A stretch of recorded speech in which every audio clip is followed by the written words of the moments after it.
In many cities, planners tend to arrange shops, schools, offices, and homes in specific areas and separate them from each other. Do you think the advantages of this policy outweigh the disadvantages? First, look at the introduction. The way of paraphrasing. City planners incorporate urban development to facilitate tourism.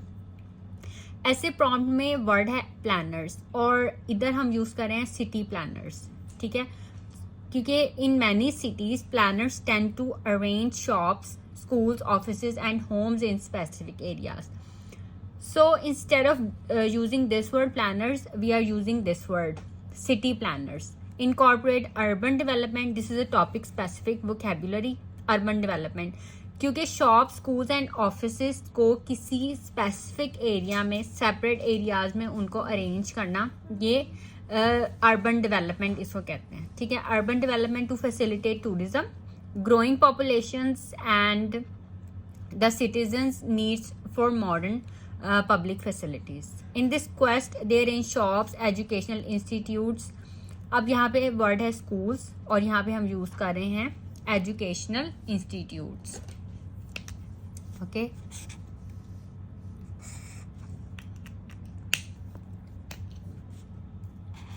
तो कहीं पे भी word school आए तो आप ये word use कर सकते हैं एजुकेशनल इंस्टीट्यूट्स, ठीक है. इस तरह से आपको एक वर्ड के लिए डिफरेंट वर्ड्स पता होने चाहिए, ठीक है.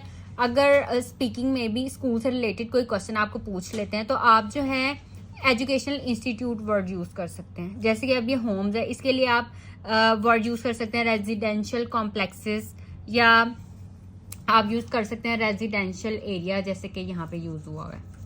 तो रेजिडेंशियल कॉम्प्लेक्सेस और रेजिडेंशियल एरिया आप वर्ड यूज कर सकते हैं फॉर होम्स, और स्कूल्स के लिए आप यूज कर सकते हैं एजुकेशनल इंस्टीट्यूट्स, ठीक है.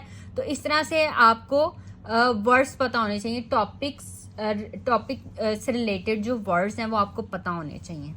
टॉपिक स्पेसिफिक वोकैबुलरी जिसको कहते हैं. Offices and residential complexes in specific areas, which are separate from one another. There are advantages and disadvantages of this policy, but overall the advantages are much more.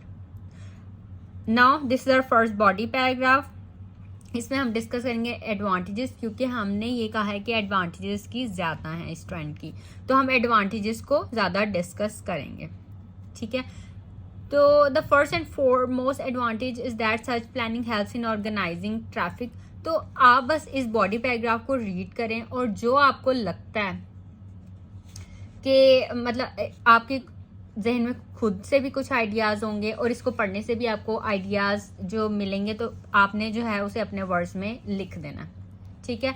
अब ये इन words को देख लें. Because, if, then, ये जो हैं ये complex और कंपाउंड सेंटेंसेस जो हैं वो लिखे हुए हैं इस बॉडी पैराग्राफ में, ठीक है. ये अर्बन प्लानिंग जो है ये टॉपिक स्पेसिफिक वोकैबुलरी है.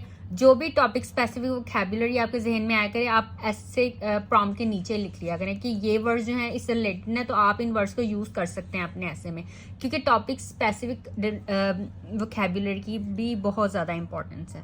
अब ये जो इफ वाला सेंटेंस है ये कंडीशनल सेंटेंस है. If 5% of one residential complex have to go for work in one area, then each one can take his car for one day in a week. तो इस तरह के सेंटेंस लिखने की आपने जो है वो प्रैक्टिस करनी है. कुछ सिंपल सेंटेंसेस हैं, कुछ कंपाउंड हैं, कुछ कॉम्प्लेक्स हैं, और कॉम्प्लेक्स कंपाउंड सेंटेंसेस हैं. अब इसमें एज यूज हुआ है इस सेंटेंस में. The cost of land in residential areas is also in control.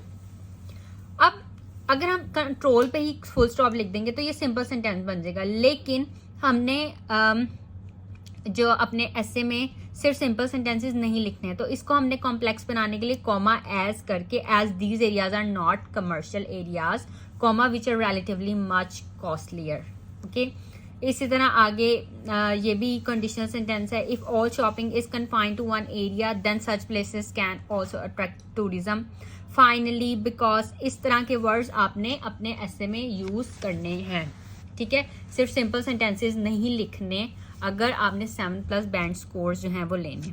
On the other hand, how ever, इस तरह के वर्ड. अब ऐसे प्रॉन में था स्पेसिफिक एरियाज। स्पेसिफिक एरियाज के साथ अब हमने ये सेग्रीगेशन ऑफ एरियाज मतलब एज अ सिनोनिम हमने ये यूज किया है। स्पेसिफिक, सेग्रीगेशन, सेपरेट एरियाज, क्योंकि सेपरेट एरियाज में सेग्रीगेट करना चाहते हैं ना हम, तो आपने सिनोनिम्स पे भी फोकस रखना है अपना, टॉपिक स्पेसिफिक वोकैबुलरी पे, और सेंटेंस स्ट्रक्चर पे भी आपने फोकस रखना है अपना। अब जैसे यहाँ पे बिकॉज यूज हुआ है, इधर बिकॉज, विच, हाउएवर, ओवरऑल, सो। अब ये देखिए सो कॉमा सो यूज करके भी हमने सेंटेंस बनाया। However each school should feed a residential area comma so that students are benefited. Overall the pros of city planning outweigh the cons.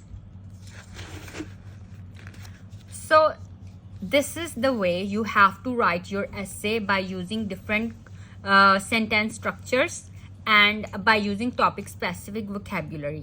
Repetition जो है वो आपने नहीं करनी है कि आपने जो essay prompt में word है उसको आप बार बार repeat करें. You have to use synonyms and topic specific vocabulary. Okay, so just read this essay and then write this essay in your own words. Okay, that's all for this video. If you have any questions, you can ask me in comments.